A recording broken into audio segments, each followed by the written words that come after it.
Hi everybody, this is Dr. Mac at PacificEastAquaculture.com. I thought it might be a good time to go over one of my clam care videos. I've done some in the past. We have quite a few clams in stock, over 1,000, and I thought it might be good to go over some basic clam care tips for the reef aquarium. So you can see we have quite a few clams. There's some in that tank, a lot in this tank, and more in this tank as well. So the basics of clams are, let's start with feeding. They do not need to be specifically fed. They live off the products of photosynthesis, and they also absorb dissolved organics, so like nitrate and phosphate. So they need more of a full spectrum as far as the lighting and as intense as you can give them. So I keep them out here in our greenhouse. It's an overcast, rainy day today, so it's usually much brighter in here. I also use supplemental lights like metal halides or LEDs, just so that they're easy for us to see out here in the greenhouse, because sometimes on these overcast days it can be a little difficult to see out here.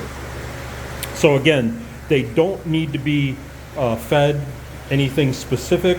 They will live off the products of photosynthesis, so they need lots of light, more of a full spectrum, and they'll also utilize dissolved organics, that is nitrates and phosphates. As far as keeping them in the tank, if you have enough light, they can be kept down in the sand bed, although most of these clams can also be kept up on the rockwork, as long as it's somewhere in the rockwork where they can't fall over.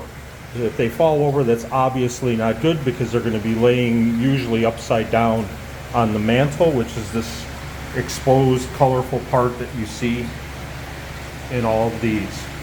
So you can keep them in the sand, keep them on the rockwork, make sure they get lots of light.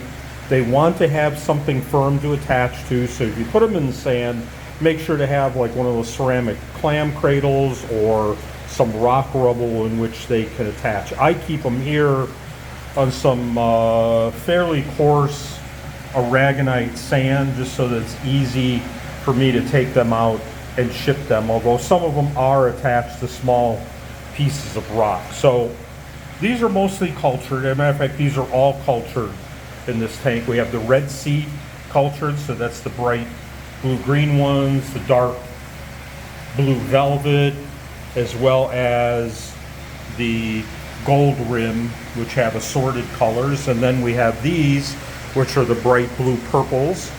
These are about 4 inches, which is the largest you're typically going to see for a cultured clam, just because it takes a really long time to grow them to that, and so economically it's not really feasible to sell them much larger than this.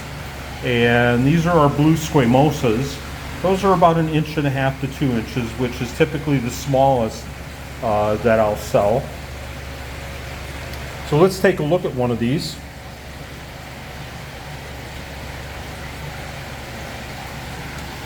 So this is what's commonly called the foot on the bottom, and that's where the clam attaches to the firm surface. As you can see, this one is attached to some rock rubble, and you can see these threads that the clam puts out to attach.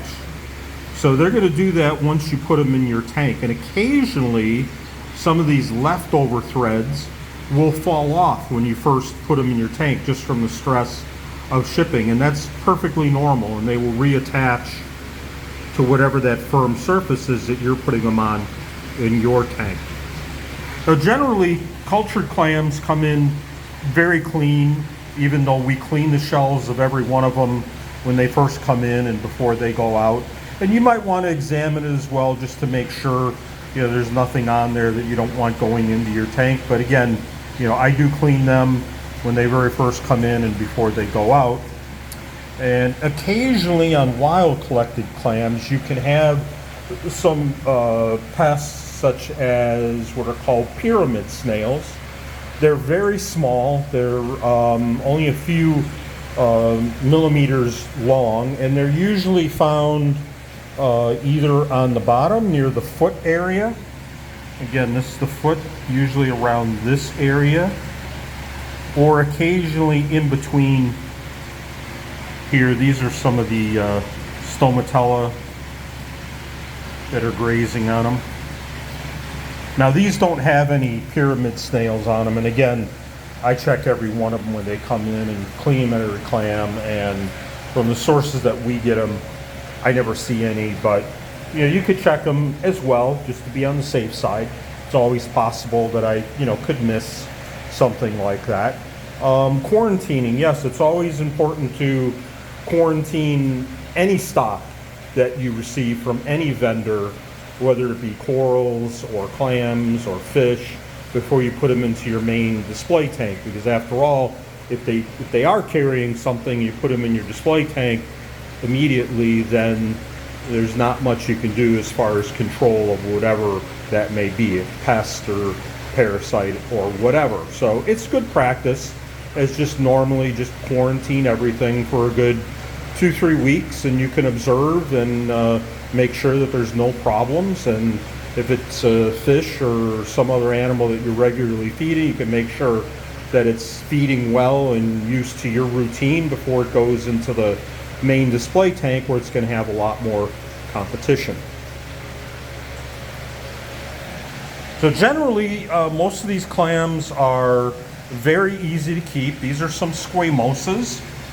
Those are usually about the easiest to keep, and we get those in many different sizes. These are some big ones. These are about 6 inches or so. Again, cultured. These are maximas, as well as these. And maxima clams appear quite different from each region in which they're collected. And after a while, you can tell just by looking at the coloration of the clam as to where their origin is. So, for example, these are cultured maximas that come from a farm in Bali.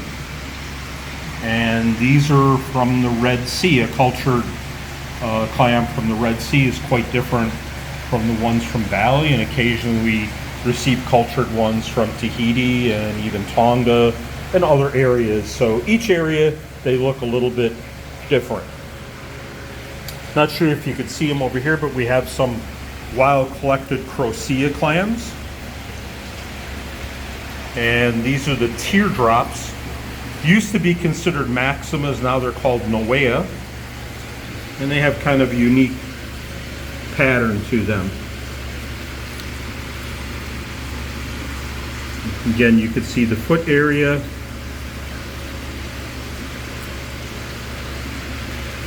It's nice and clean, and they're trying to attach to whatever the little bit of rubble that's in here.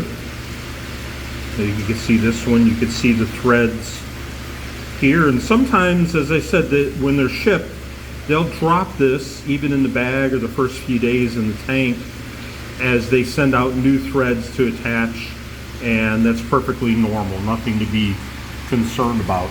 There's not a whole lot known as far as clam diseases. We do know about a few parasites like the pyramid snails and some other things, but there's not a whole lot really known about diseases. So unfortunately on a clam, it may look great one day, the next day it's retracted a little bit, and then the next day it's dead. And that's just the way the clams are sometimes. So the best bet is to make sure, again, have full spectrum, very intense lighting, measurable nitrates and phosphates, and make sure that they have a firm surface in which to attach and nothing in the tank is bothering them. So if you have any types of fish that may decide to pick on the clam, obviously they're not going to open as well, and they're just not going to be happy, and long term they're not going to survive in that situation.